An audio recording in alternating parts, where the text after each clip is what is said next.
when we talk about issues, we only like the event we're in for. Yeah. We only talk about the problem. Nobody addresses the root of the problem. Of the problem. So now, from that story, I know I heard the mom was aware of when it was going on. I think she complained at first. But poverty, because of what she was getting, what the man was giving her.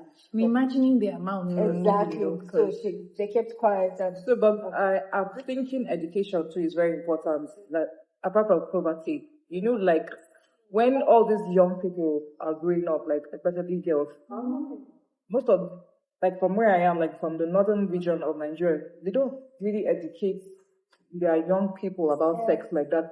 So I feel that is going forward. I feel the parents' guidance to teach these young people about like things that have to do with sexual. educated people are education. Right. Tell me about this, because I heard that the Northern rule says once you're up to 12, you're eligible to get married. How true is that? And I mean, don't you think it's like the other day I was speaking to some owner of a school, of an academy, and he was like that he pitches a ban of a marriage of a 12-year-old child, and I think I seconded that very pitch. But I think you need to tell us how true is that thing? Okay, I feel breaking stereotypes, you get, and people are already trying to be aware of some of these things that happen, like in the northern region of Nigeria. So, yeah, not even know that, right? Isn't your place, right? Muslim thing. Oh, so it's a Muslim. Oh, don't wow! Don't are you kidding? 16 years older than I. Oh my goodness! Jeez. It's a Muslim thing. Okay. It's not only practiced in Nigeria or other countries. The only country that does it is Saudi Arabia. And in my own head, I'm like, you guys look up to this. And they don't practice it. That doesn't. Okay. And I'm like, you people look up to Saudi Arabia and they don't practice this early marriage. Why are you people practicing it? So just because we're in a male-dominated world.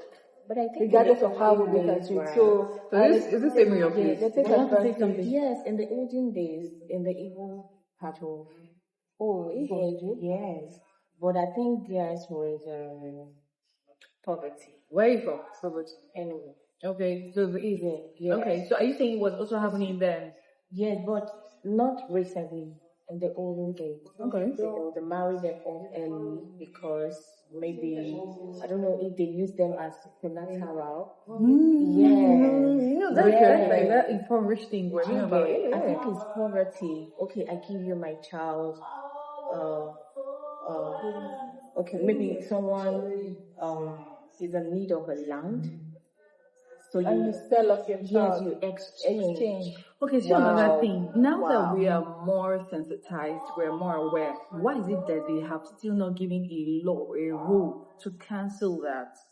Okay, this is my perspective. This is my own perspective. Now, this is why we should talk. This is my own perspective. It's a three-way thing. We have the government, we have the people, and our individual stuff. Yeah, there's a culture. Yeah. So, I think we should start doing like programs for education. You can't just erase culture. Okay, so then let's discuss better ways we can harness this, because the truth is, why is it that the culture is doing something now that's indicting the younger ones? Because there's no one to tell them the truth. There's no one to tell them the better ways to handle this. So if there's a problem, there should be like solutions, right? Sorry there. Please, can we have more of this? So with more of the hand strap. So if there's a problem, there should be solutions to it. Of course. So then we need to tell them what they do not know. Supposedly. No, but that's what I'm saying. Okay, excuse me. That's what I'm saying. Like, we have NGOs, we have the government. In school, there should be a colloquium where they talk about, let's say sociology and all those things. They should start teaching these young people to be self-aware of themselves sexually. Do you get? I get that. And also, us, the individuals who will have like private organizations to create programs that will educate young girls about some of these things so they can have the voice, they can speak out some of these people are very timid, growing up, and they cannot even if things are happening, they cannot even voice out. They can't speak up Do you for understand? themselves. So Yes.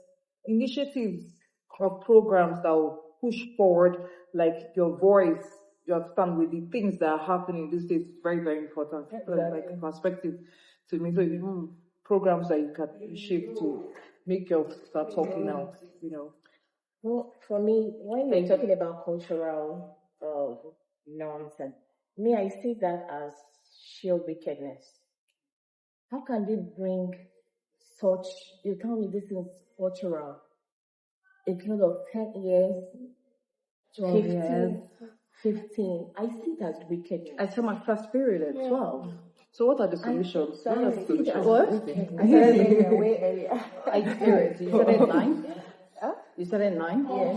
Okay. So I see it as wickedness. It's not just a cultural thing. Yes. When I say our forefathers or people who did that, We're the ones who loved children. No, but if you take a look at this situation, you find out that this whole culture, whatever it is, whatever rule, benefits the male, the men. Now, if you look at the culture where the women in the party or in the group where these decisions were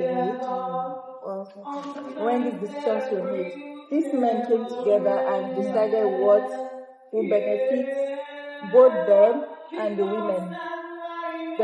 It's just of recent women started speaking up for themselves. Yeah. So you can imagine back then, the laws, the rules, the women were not there to speak up for themselves. Yes, those things were benefiting the Exactly. men. But the simple power is knowledge, right? So Education is very important. How can they subject their own to such things? They're benefiting from it. A man actually, so.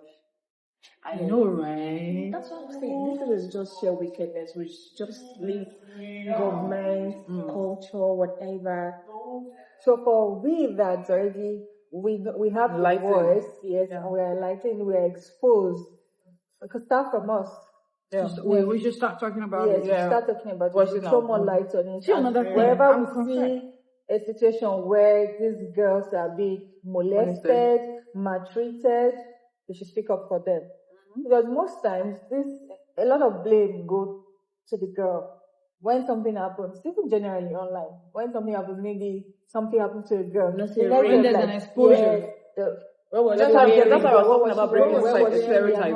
That stereotype that we have a long way to go. We have a lot of cleansing to do. A lot of reform. Because our generation too, that's why I look at them when they say, not too young to run. I'm like, we are way too young to run. We're not ready. We're not ready. No, they're not ready. Trust me. Yeah, they have no idea. What they want to do there is go there and steal. They have better ideas on how to steal. They don't have better ideas on how to steal. So my own question is, what are the solutions to this present issues of harassment, of rape, and all those things? I think, personally, I would say that the solution is we bringing it out there to speak to them why this should be stopped. Now, if there is one key reason why it should be stopped is the fact that, of course, as a medical doctor, I'll tell you, the child's cervix is not, at 12, it shouldn't be that, properly built enough to carry a baby. Mm-hmm. All right? Yeah. And then I think a few months ago, I watched a video where some young boy took advantage of a kid, a little girl. Wow. I saw that video and I could see how, the mom's pubis was looking. It was just so, I could see the labia majora and the labia minora, how it really busted out, and it was, when you turn like a tongue upside down. This story just reminded me. This thing is not even just girls. Do you know even boys? Do you understand? And we should watch Our House Help. There's this story of my friend. He was telling me when he was growing up that their house help when the mom goes out, the other house help will come to the house and start touching his pimping. A lot of men, and men that was the house. It was the house girl that raped. their Like, first sorry, encounter was with someone older. yeah. He said that it was the house girl that disvirgined him. That's Can you so crazy. imagine? That's so crazy. Can you imagine? So how can you even trust who you're living with? Exactly. That's crazy. So we need to even be watchful who our kids who are around. You know, It's very most important. times all this helps. I think they should also check their gender, because sometimes someone can walk in as a lady to your house, but you don't know that person is a guy. I know.